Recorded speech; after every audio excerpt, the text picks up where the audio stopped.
You did not. You know, when Stephanie emailed me, I thought it was a joke. It was great. Herb, where did Herb go? Herb, did you want to say a word? We've got the new DNR trail maps for the year. Anybody wants one? Grab as many as you want.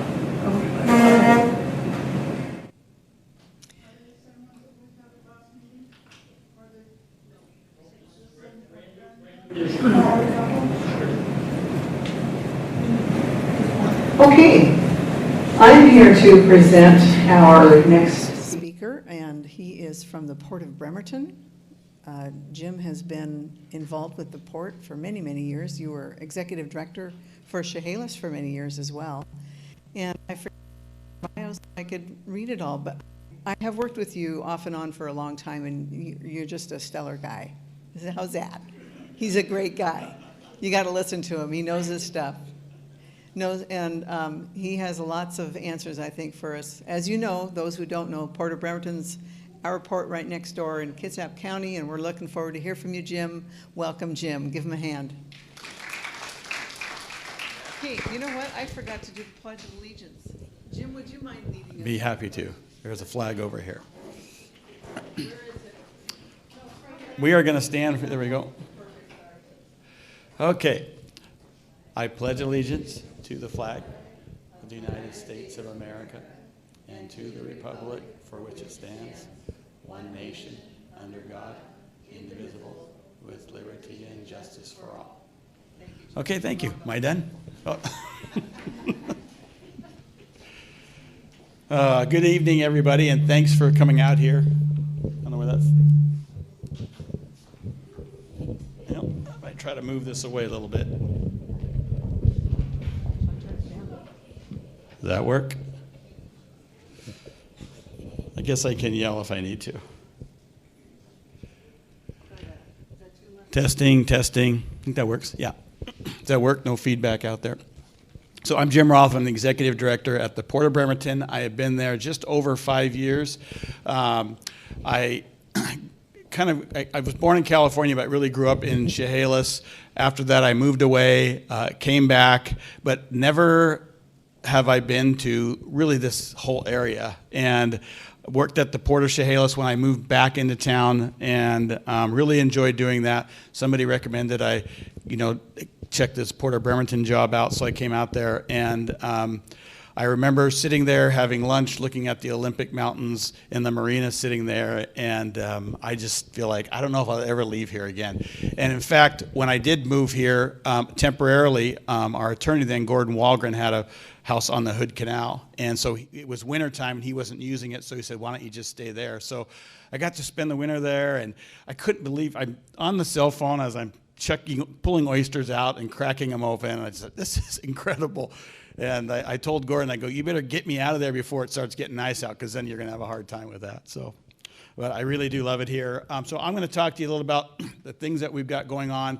At the Port of Bremerton, we really have got three lines of business. We've got the marinas, we've got the airport, and we've got the industrial park. And we treat them a little bit differently, but separately. And there's two things we try to do, and that's create economic development and also to maintain or improve the quality of life there. So I'm going to start with one slide, and this is, I think, the only slide that has words that I'm going to read to, and the rest are pictures. So just the mission is to increase the economic opportunity for all of Kitsap County and to develop infrastructure and improving the local quality of life. We are a regional leader in creating economic and recreational opportunities for our community, and we support a sustainable economy through strategic public investments and stewardship of our natural environment. And I tell you, this port, I go to the port conferences, and this port is of probably more than any do we really focus a lot on the quality of life here, and that's because the quality of life is so nice here. So these commissioners really pay attention when we're trying to do things. When we look at the return on investment, it's not just the dollars, it's really the return to the community. So it's a really, really great place to be at.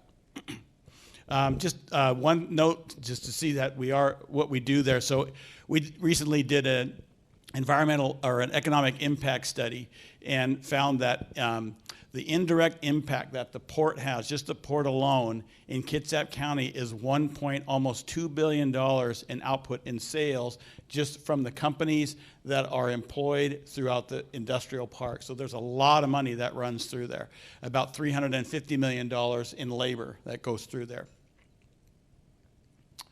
Talk a little about the Bremerton Marina. So we've got 2 marinas. This marina has about 320 slips. 220 are permanent, meaning that we rent them out month to month or annually or whatever. And then we've got about 100 of them that we use just for people that want to come in for a couple of days and enjoy the events and activities that we've going on there. I like this picture because it really kind of shows people that aren't out from, I mean, it's amazing what I've learned since I've been here. There are people from Tacoma that have never been here. I've never even seen what's here. So I like this picture for people to understand how close we really are to the greater Puget Sound area. So one of the projects that we're working on is the Marina Square site that you see there. The port bought that when they built the marina, and the reason was they had to get some parking.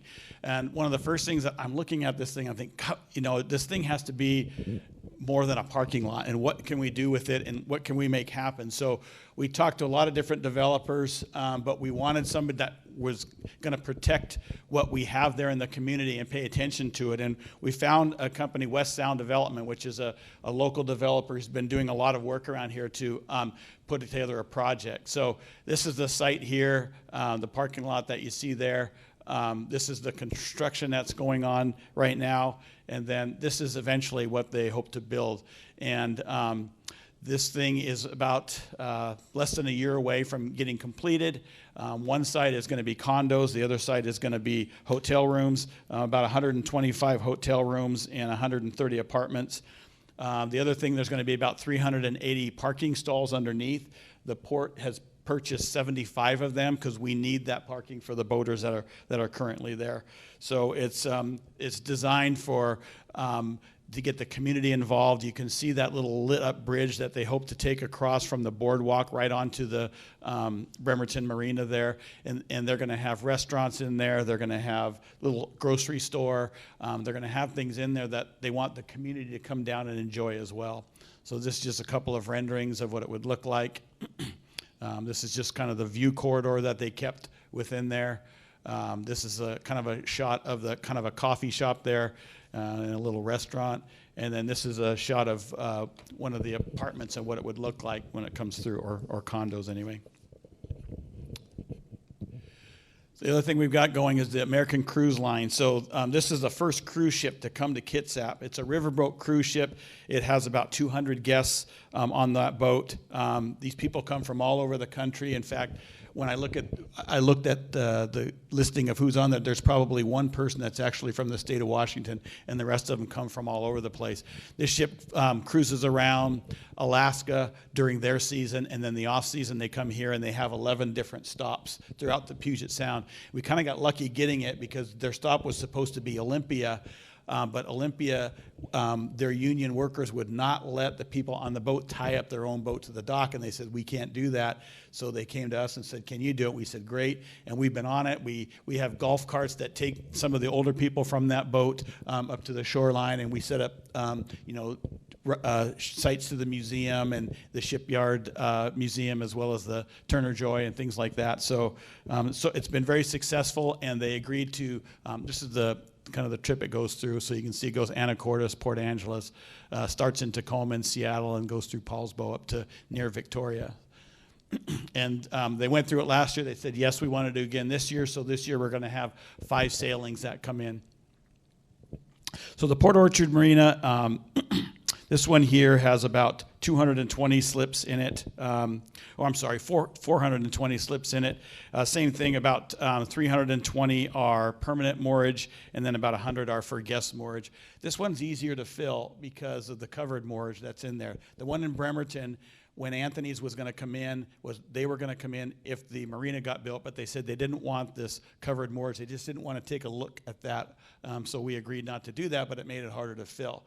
We spent about 3 years heavily marketing the Bremerton Marina because we just felt like it's one of the nicest marinas around as far as quality and location. We just needed the people to get there. So now we went from, when I started here, we were at 40% capacity, and now we're at 100% capacity at both the marinas. So pretty happy about that. One of the bigger projects that we're working at the Port Orchard Marina is that breakwater on the outside there. That breakwater is about 1,000 feet, and it's beyond its useful life. This thing had a life about 25 years, and that was about 10 years ago. And we've been maintaining it and keeping it in pretty good shape, but it's time to get it completely replaced. So we're talking about $15 million. So 15 million is a lot of money for us, and so we're looking at grants, both from the state and federal level. We're talking to people to see what we can do there, but we're starting in the design phase right now. We got about $1 million from the state to do that, and then we're going to hopefully do construction sometime next year. We do about 55 different events that we either support or actually run ourselves between the two marinas, and most of it. You got the Festival of Chimes and Lights, which is a winter, but most of those things are in the summer, and the reason we do those things is that's why boaters come. They come because there's events and there's things to do there. So we're really busy in the summertime, and then in the off time, that's when we do most of our maintenance and things like that. So I'm going to move on to the Bremerton Airport. This airport has a 6,000-foot runway, so that's large enough to land a 737. We have the ability to expand it about another 1,200 feet, but that's really reliant on the FAA because 90% of our projects that are paid for by the FAA, or I'm sorry, of our projects, the FAA pays for 90% of the cost of everything. So whenever we're doing something, if it's $1 million project, $900,000 comes from the FAA. They're not interested in expanding it unless we can show them we have a reason, meaning there's a company that says we're going to come here if they do it, and we're not going to come here if they don't. So we don't really have that. There hasn't really been a lot of interest in commercial yet, mostly because we're just close enough to SeaTac that it's not cost effective, so they haven't gone back to commercial airport. They had it years ago, but then it kind of disappeared on us. There are about 200 hangars that are there, and about a dozen of them are corporate hangars. And we do about 65,000 operations in a year. An operation is either a landing or a takeoff. So if somebody lands and take off, that's 2 operations. Just quick on this one, I'm not going to go through it, but over the last 10 years, we've had about $10 million invested in the airport. So of that $10 million, 90% comes from the FAA, and a lot of times Washington State Department of Transportation puts another 5% in. So from the port side, we're only putting in up to 5%. So on a $10 million, we're putting in a $500,000. So it's a great leverage for us. Here's some of the projects that we're working on right now. Probably the biggest thing that we do at the port is try to create the infrastructure so that when somebody comes to the port and they see a piece of ground and they have no idea how long it's going to take them to develop it, they're usually not interested. So we try to develop the property as far along as we can up to building the building itself, so that when they come, they know it's shovel ready, the permits are in place except for the building permit. So that's what we try to focus on. We don't have the capital to put up all the buildings, but this is an area near the airport, and I'll show you a rendering of it. So this is one of the few sites where the buildings would actually have direct access to the runway itself. We don't have any properties like that right now that are shovel ready. So we're basically working to put the site in so that people can put buildings like this in. We're also putting in more hangars. We're 100% capacity with the hangars. And again, we don't have the capital to put hangars, so we're creating the infrastructure for it. We are considering building them if we can't get private. We've got interest in a couple of corporate hangars, so businesses that want to come here and put their buildings in, and then about 20 different personal hangars that people want to do. So we're going to do the site work, and then we're going to kind of go from there. So here's kind of a rendering. The 2 red buildings are the corporate size ones, and then you see the smaller ones there are either called T hangars or box hangars, and they'll have direct access to the airport. The diner, I know you guys are familiar with that, and we just went to a air show in Puyallup when we have a booth there, and 9 out of 10 questions were about what's going on with the diner. And the worst part was we couldn't say for sure, because it's been quite a battle with the FAA, again, because they fund 90% of what we do. They have a lot of say in what we can and can't do. The rules are you can't do anything on the runway unless a plane can fly out of it. Okay, so if it's not building a plane or if a plane's not flying out of it, it doesn't belong on the runway. We don't have enough land to keep doing this. Our argument was, look, this diner services these people. There are people that fly in just to have lunch there, and it also serves as a benefit to the community as well. So they have these rules that they're trying to stick by, and so there's some regulations, there's some gray area there. So what we get them to agree to do is not only we would build the diner, but we're putting a hangar on the other end of it, and we've got a guy who rents out biplanes, and he wants to use that hangar and put them in front of the restaurant. So it took some time, and it was actually Sunday. I got the email.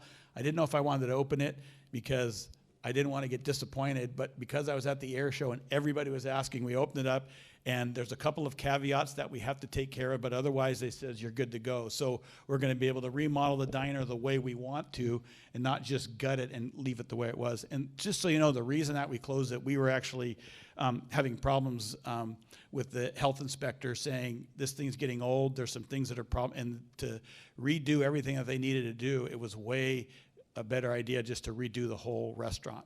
So the restaurant owner knew that. Once we decided, we said, here's going to be our drop dead date. When his lease expired, he decided he was not going to renew the lease. He just couldn't afford to stay out for that long. But we've got lots of interest in different people coming in there, and we'll be putting something out there. So if you guys know people, restaurant, anything that might make sense to go in there, let us know. So the front is really cool because that's just kind of a facade, really. The place with the wings, that's not a hangar. That's actually an entrance to the kitchen area, so they can come and load and unload. But we're really excited to get this thing done and get it. So that's the restaurant side that faces the runway, so you can see lots of windows. It's way more efficient the way it's going to be built, and there's kind of an overhead view of it. So I'll talk a little bit about the Puget Sound Industrial Center. So this is on both sides of the airport. So if you're looking at it, on your right side is the industrial park that's been there for quite some time. The left side, of course, is the airport side, and all that land over there is land that's able to be developed in the near future.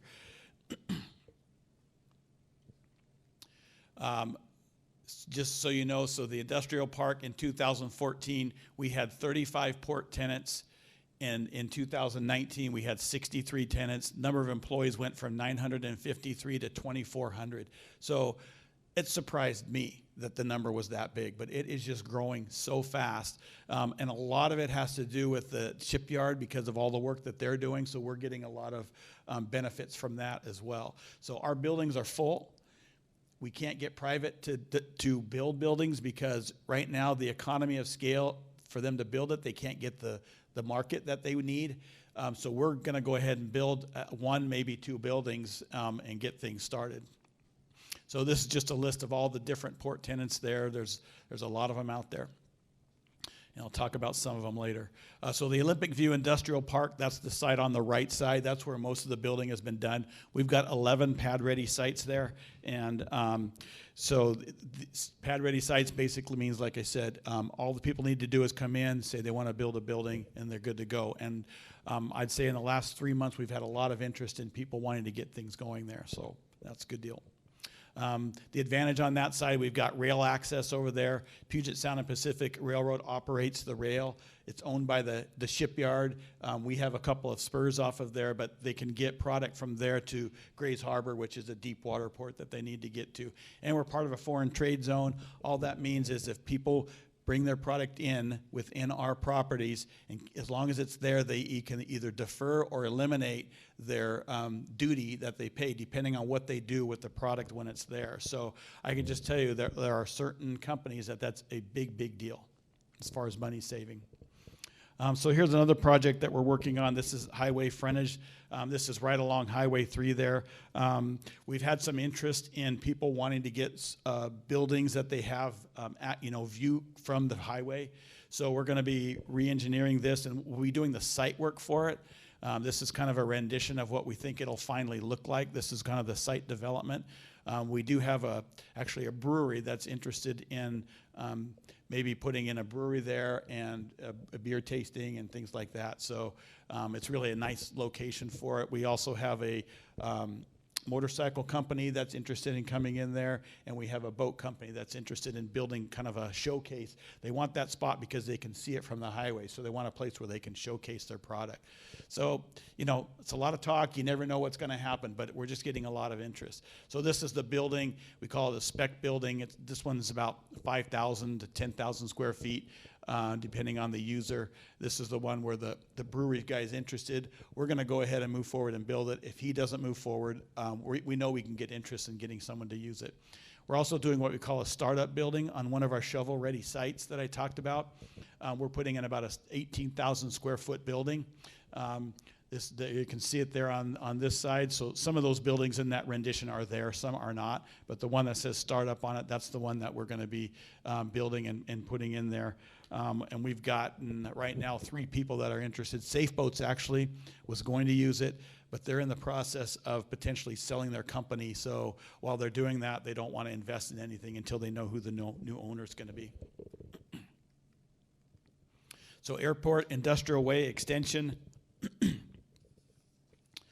This is adjacent to the airport for future aerospace-related development.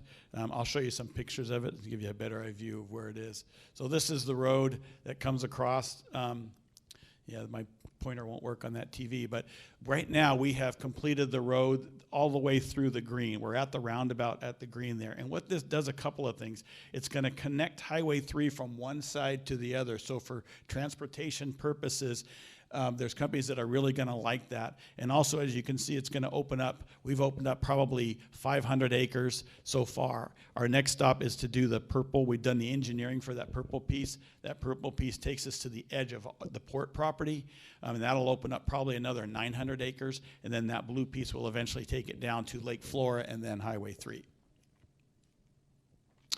Talk a little bit about the Motorsports Park. I know you've heard a lot about it.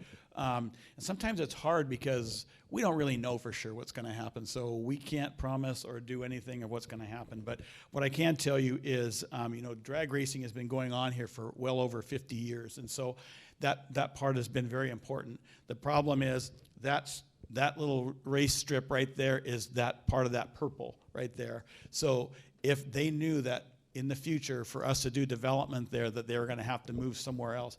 And they kind of had some plans that were put together on a napkin. And then I'd say about 3 years ago, Circuits of the Northwest kind of took it over. And this guy, Brian Nielsen, has a real passion for outdoor motorsports.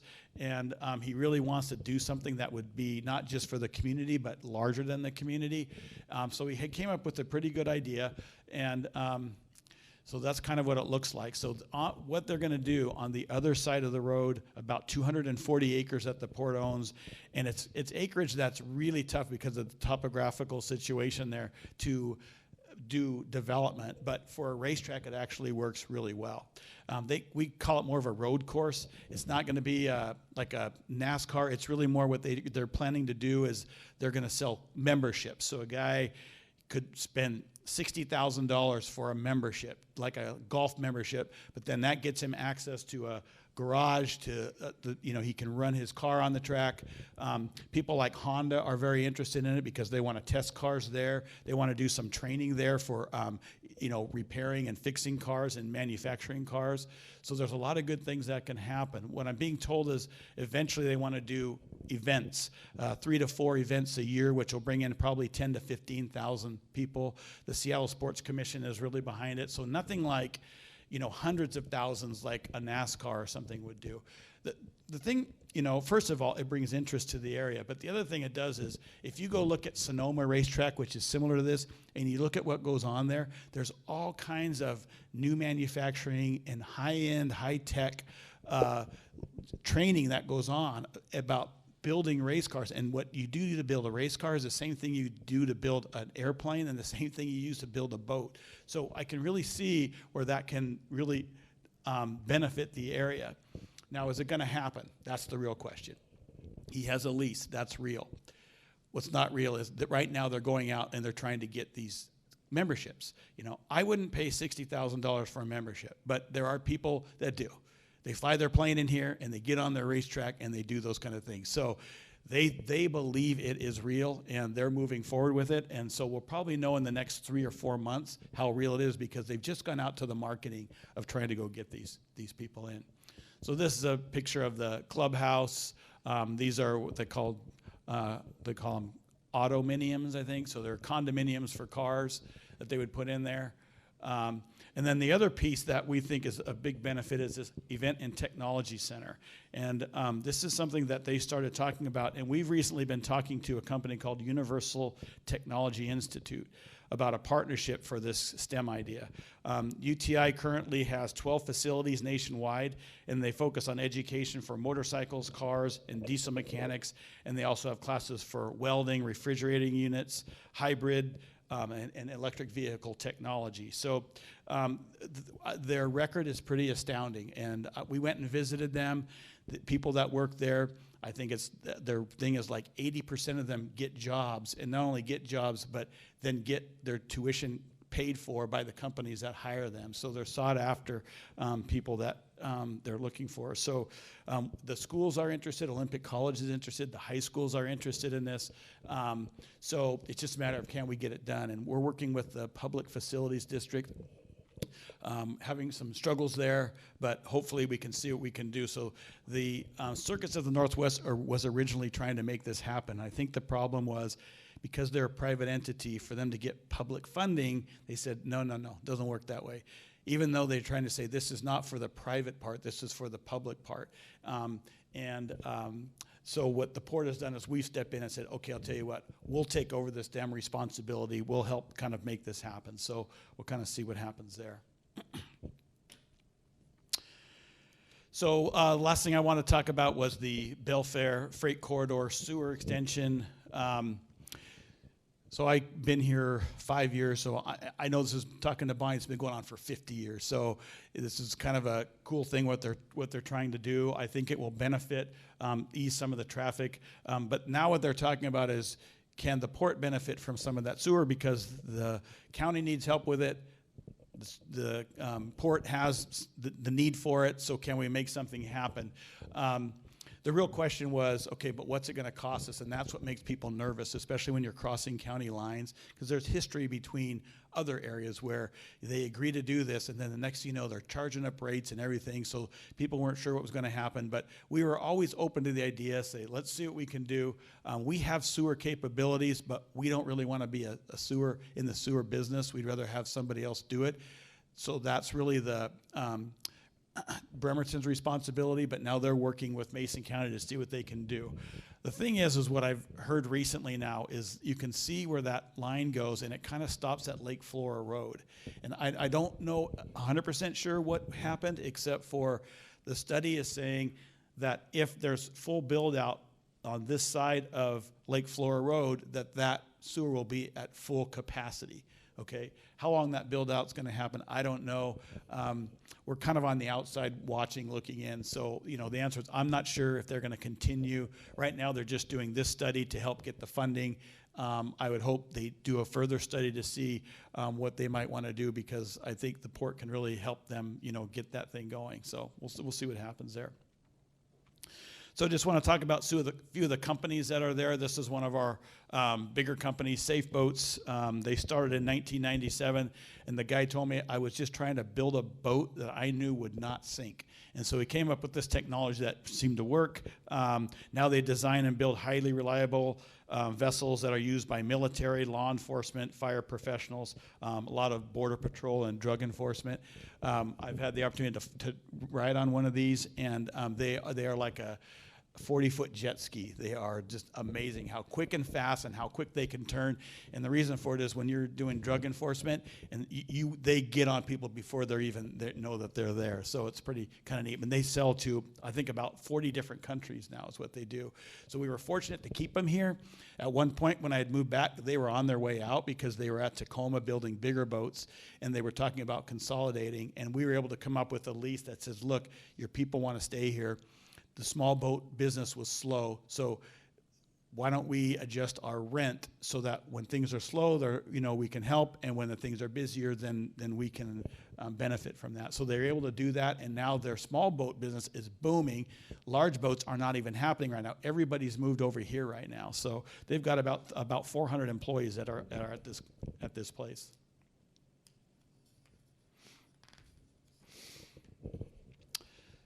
Okay, so life-proof boats. This is a spin-off from safe boats to take on the recreational market, because the safe boats are military, so they have military specs, and they're very, very expensive. So the guy who started safe boats sold safe boats. He's still a part owner in it, but now he started his own. And so these are recreational boats that kind of have the same concept with that wraparound collar. Electric boats, they do design and construction of life cycle support of the submarines for the U.S. Navy and Bangor. International Marines, they do marine surface prepping and painting contracts. They've got probably 800 employees that are working on aircraft carriers all over the United States right now. Triton Marine Construction, they do engineering and marine construction. They've got about 160 employees. Airlift Northwest is fairly new. Of course, they provide flight transport by helicopter or by the aircraft there for patients needing intensive medical care. They just felt they needed a presence on this side of the bridge, and so it's been working out really well for them. Old Time Aviation, I don't know if you've seen them, but they do flights on historic open cockpit biplanes.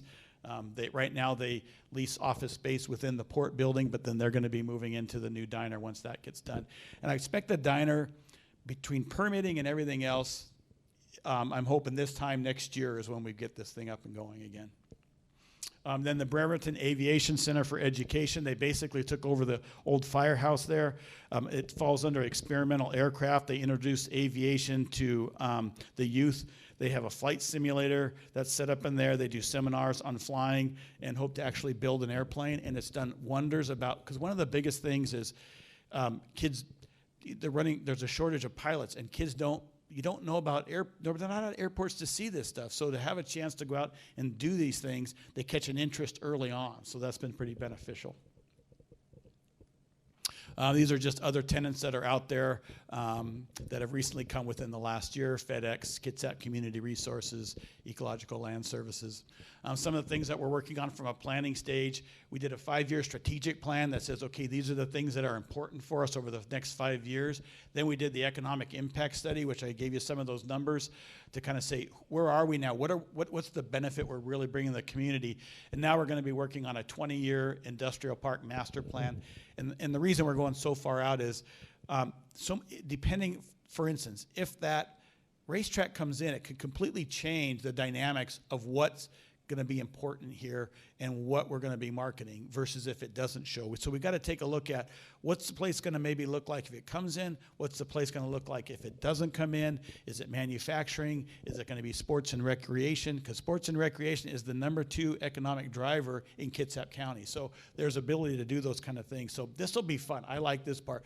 Basically, I'm imagining like 3 different overlays that says, here's option A, here's option B, here's option C, because we've got a lot of land, and so you just think you can do whatever you want, but we're getting to a point where we got to pay attention to make sure we're putting the right things in the right place, or else we're going to get ourselves into some trouble there. So for the future. So why Port of Bremerton? We've got lots of land, pad-ready sites. We've got utilities. Olympic College works with us all the time on doing job skill trainings. If a company wants to come here and learn some kind of welding, Olympic College will put it in their program to do the training. The foreign trade zone I talked about, the workforce, the rail access, the airport, and truly the quality of life. That's the easiest sell I've got, because if you can just get them here, it's just, compared to anywhere else, I just think it's beautiful. These are our 3 commissioners. The one on the left, Gary Anderson, is our newest commissioner. He's a commercial real estate broker, just from Port Orchard. He was actually an accountant, CPA, that turned broker, and very successful here. He just has a true passion for it. Kerry Bozeman is one of the biggest visionaries you'll ever meet. The guy has done great things in Bellevue and in Bremerton. He just thinks crazy. The problem is then you have to figure out how to make his crazy happen. So that's the hard part. And then Axel Stracklejohn, he used to manage the Bremerton Fred Meyer store, so he's really good about the business aspect of it, and they have a pretty good understanding.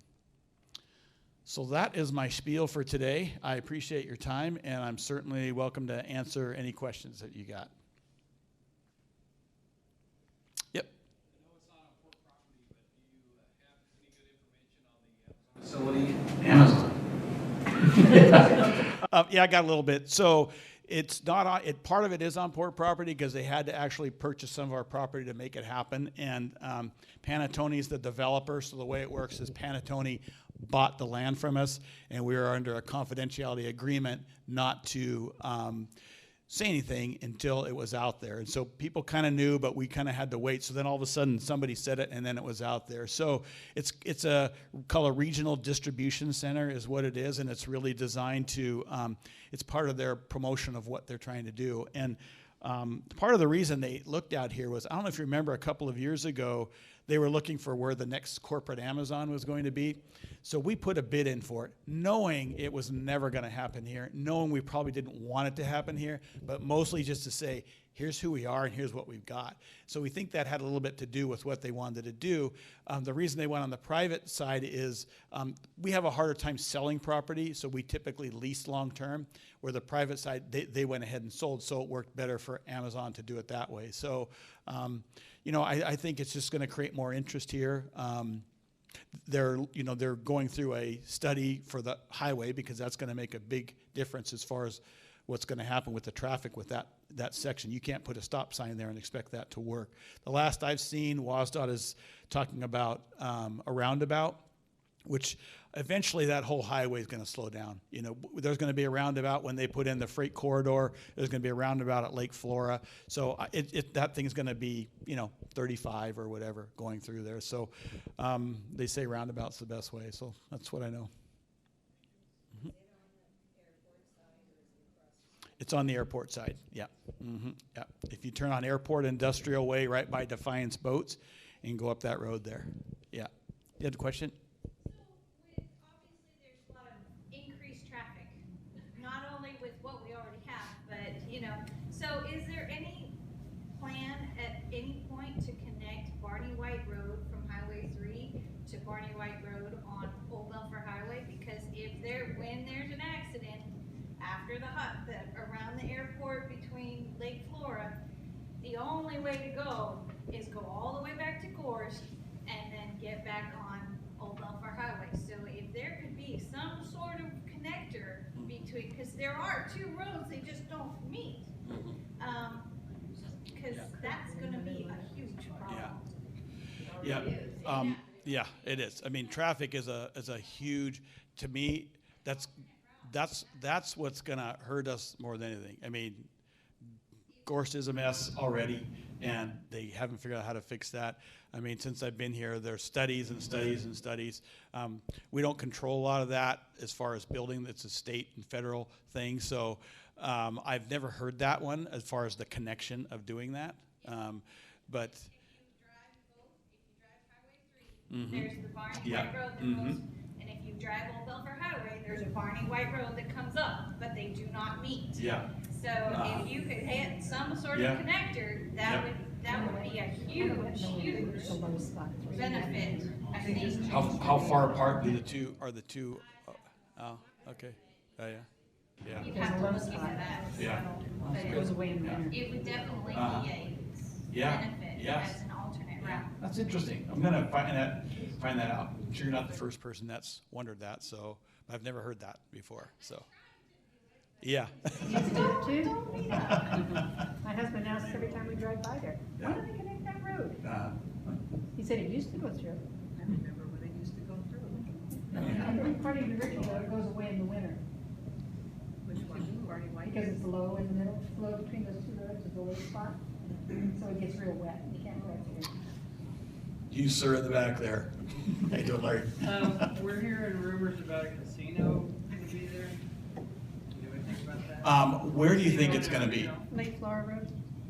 I'm hearing this, because they did purchase some land there, near Lake Flora. I'm hearing that that's not what they're gonna do with that property. It's been consistent that that's not. I have heard rumors that they are planning to do it, but that's not the place that they would do it if they're gonna do it. I can't tell you that's true or not. Where? No, they're not saying. I mean, I haven't heard. They think they just want to do like housing development or something like that out there. So, but I'm not saying it's not true, Larry. I'm just saying no. Everybody that I've asked says that's not what they're doing with it. So, yeah. Which tribe? The Suquamish tribe, I think. Yeah. Mhm. They're gambling. Yeah. Well, Yeah. yeah. There's nothing better than a casino to for make money in your pocket, huh? Yeah, they like them. Yeah. Mhm. That lot's gonna be very disappointing. Well, because I've heard that they were. I just heard that wasn't where it was. That wasn't the location. But you know, I don't. I'm not an expert on that kind of thing. So You want some water? I'm okay. Thank you. Yep. Is there any indication that Amazon is going to utilize the airport? They've not come to us and asked us anything about the demands for that airport. So again, it's really hard because I can just tell you what I'm hearing, but that doesn't mean that they have other plans. But I don't, my logical guess is, I don't know why, we have FedEx come through there, so I don't know why some of their product may not come in by air, but they haven't come to us saying, hey, we want to bring in 737 jets to kind of come in and out of here. So I haven't heard anything to that effect. Yeah. Sure, your curve. The Department of Transportation for years has talked about a freight corridor from the back of the airport, back of the port property, to I-5 going across the Key Peninsula. Mhm. You heard anything about that? I've heard about that. I've heard about it. People believe that would be a good thing to do. Again, in case something happens, it's a way to get out and take some traffic off. But I've yet to see anybody show anything at the legislative level that says they want to do it. So Well, I worked with transportation, and they said the big hangup was Purdy. They wanted to go north of that area instead of trying to go across Purdy. Too much of an environmental thing. That was a big hangup. it's hard because everybody wants money, state money, and so what tends to happen is it's hard to pre-plan things. You first have to have the problem, and then they do it. So All the people are building houses there, and it's gonna be really yes, you difficult. agree? Yep. Mm-hmm. Impossible. Yeah. But, the ports it's such an interesting business because, one day I'm talking about the construction of a hotel on a marina, and the next day I'm talking about a guy that falls in the water. And the next day I'm talking to a company that wants to test rockets for a space shuttle that they want to manufacture potentially here. And then another day I'm chasing a dog off a runway.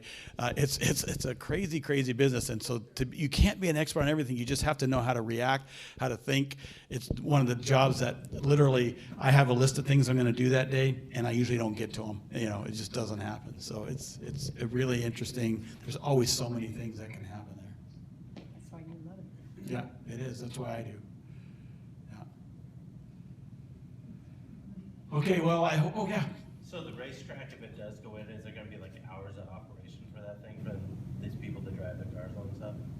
You mean if anybody wants to do it? Yeah, Well, I mean, the people paying $60,000. right, so if a guy pays 60,000, yeah, he's, I know that's the top membership, and then they're dropping memberships lower than that. Access to that racetrack, or is that like hours? With, I haven't seen that they're gonna put lights on it, so I haven't seen that, Okay. so, yeah.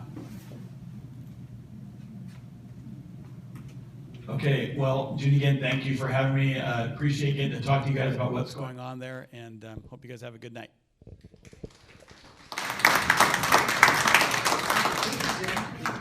So appreciate you coming. Thank you so much. Let's give him another hand. Thank you very much. Okay, this is gonna wrap it up. Anything for the good of the order? Any other meetings you want to announce? Nope. Herb, you already said what you needed to? Yeah, hospital district meetings tomorrow night. Okay. Probably. Okay, Port of Allen is March 3rd or 3rd? And, go ahead. Oh, I hope it's okay. Yeah, If you look please. in the Belfair Bugle on page 14 and 15, Yeah. Sylvia, Joyful Note Studio has a grand opening, and we have piano lessons, guitar lessons, and music. Wonderful. Thank you. Age 14, 15. Yeah. And thank you, Kat, for the Belfair Bugle. Yeah. Get your copy over there if you haven't picked one up.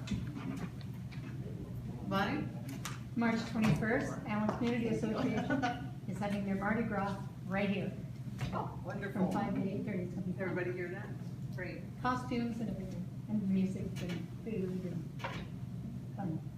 Kat, anything else? I don't think so. It's a slow month. It really is. February's gonna go out. Don't forget leap year. Do something special.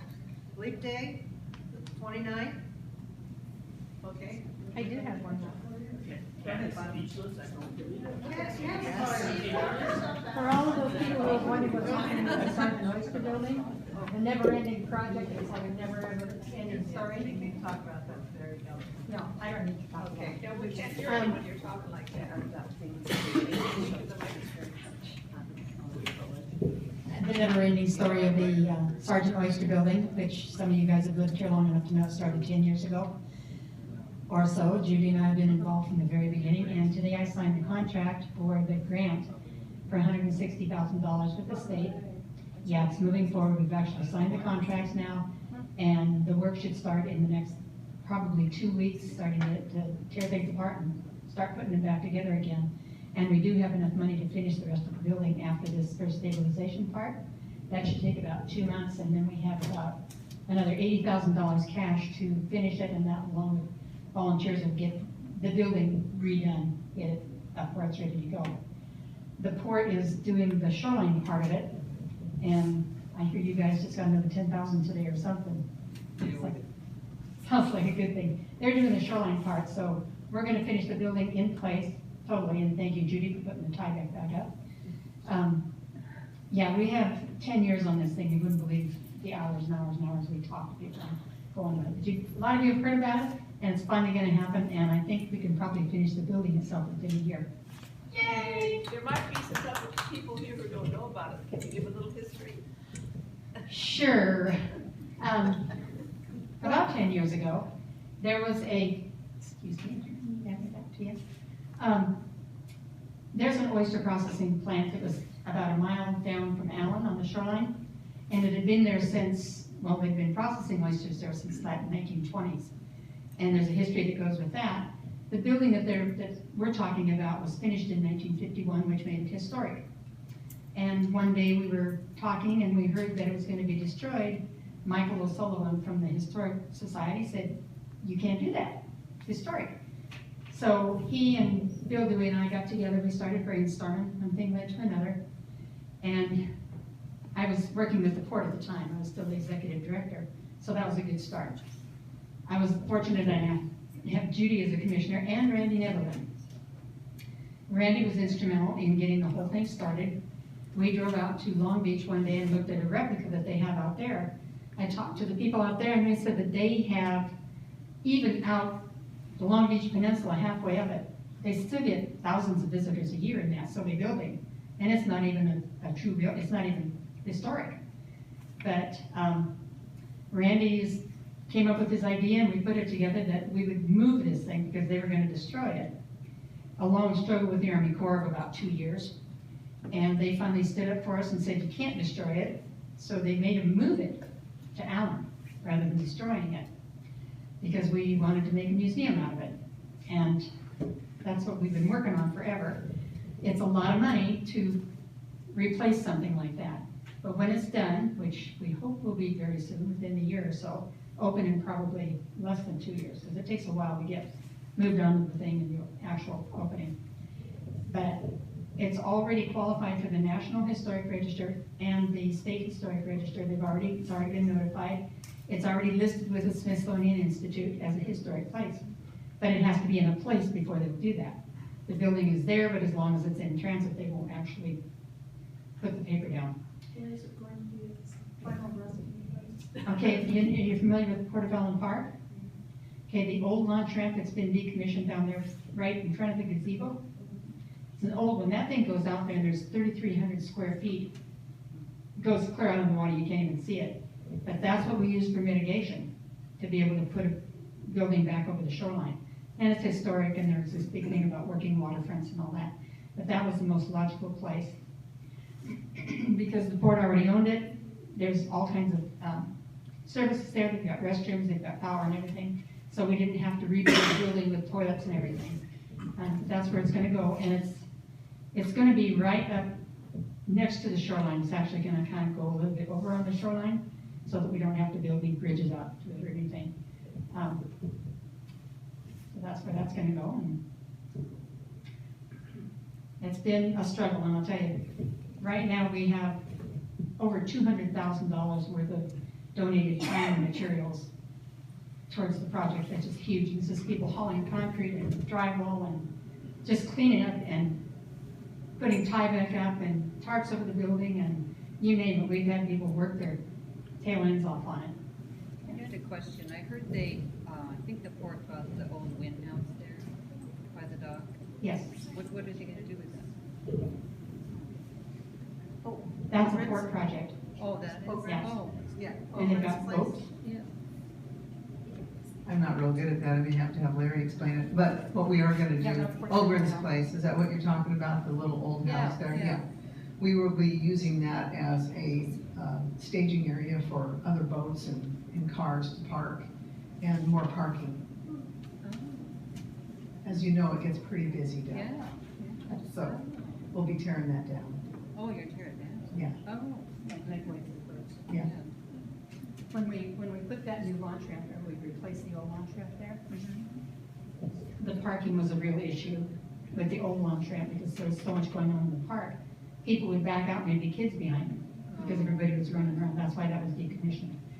And we had to make sure there was enough turnaround area for the boats. And one reason we bought that extra property south of the dock was because of being able to park there. And so there's need for more boat parking, boat trailer parking. I think that's where we're going with that, so. Anyway, any other questions? We're excited, there's gonna be a big grand opening. When it's open, I found out that during the process, back from the 60s to the 80s, the University of Washington brought all of their aquaculture students out to this building for training classes. And Bill Dewey, who is second in command of Taylor Fish, was one of those. That's why he was so interested in the building. And we would like to get those classes going again for all ages. And there will also be public events there and environmental classes and things like that. So, and Taylor Shellfish is a big part of helping us do that. Great, thank you, Bonnie. I'm great excited. I'm excited. Anything else for the good of the Before I order? die. No, okay, well, I think we're done, thank you very much for, oh, Jamie, I'm sorry. Elections. Oh, I did mention elections in May. We do need another board member. Please, somebody step up. Takers? As you know, we lost Lenny Griffin, and she was really a valued board member, so we need to fill her spot. So, anyway, it's open, and if you want to talk to anybody, where'd Kay go? Where's Kay? There's Kay. Talk to Kay. All right, and membership, please join. If you haven't, it's cheap, it's $15 a year. And so you get information. We would like to get businesses to sponsor us. If you know of any businesses that need some sponsors, we're gonna kind of expand our advertising as well. So thank you very much. Enjoy, safe trip home. Thank you for being here. Thank you, Jim Rothlin, Port of Bremerton.